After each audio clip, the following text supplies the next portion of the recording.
In 1931, Thomas Edison said, "We're like tenant farmers, chopping down the fence around our house for fuel when we should be using nature's inexhaustible sources of energy: sun, wind, and tide." I'd put my money on tide, on solar energy. What a source of power! I hope we don't have to wait until oil and coal run out before we tackle that.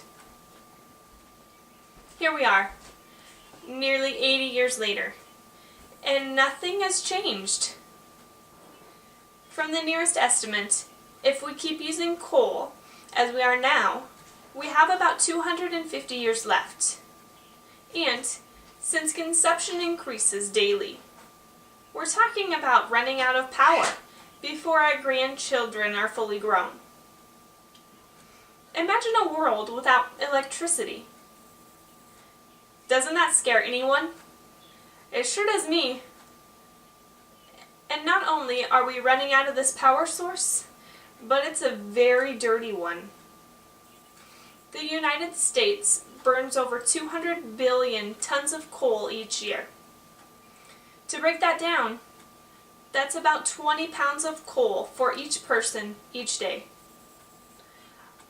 According to the American Lung Association, 24,000 people a year die prematurely because of pollution from coal-fired power plants. And every year, 38,000 heart attacks, 12,000 hospital admissions, and an additional 550,000 asthma attacks result from power plant pollution. These are staggering numbers for anyone.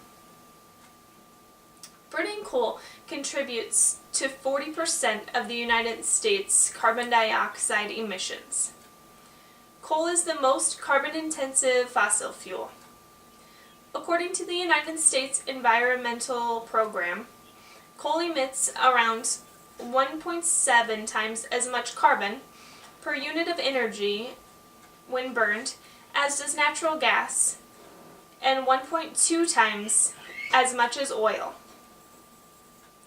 However, we continue to use coal daily. Carbon dioxide is not the only dangerous chemical that is emitted by the consumption of coal. Mercury, nitrogen oxide, sulfur dioxide, and chemicals responsible for acid rain and the depletion of the ozone layer are just a few more. We are not only emitting dangerous chemicals, but we are also using up other natural resources. Coal mining requires an estimated 70 to 260 million gallons of water every day. Coal mining companies are now using mountaintop removal as a way to extract coal. It is cheaper and requires fewer workers. Mountaintop removal involves clear-cutting native hardwood forests, using dynamite to blast away 800 to 1,000 feet of mountaintop, and then dumping the waste into the nearby valleys, often burying streams.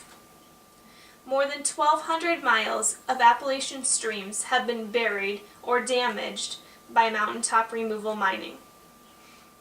At least 720 miles of streams have been completely buried by valley fills from the Appalachian mountaintop removal between 1985 and 2001.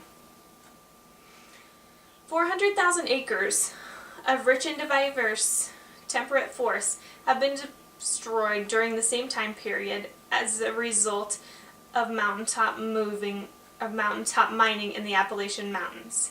Even though the coal companies are required to rebuild the natural habitat, there is no way to replace mountains.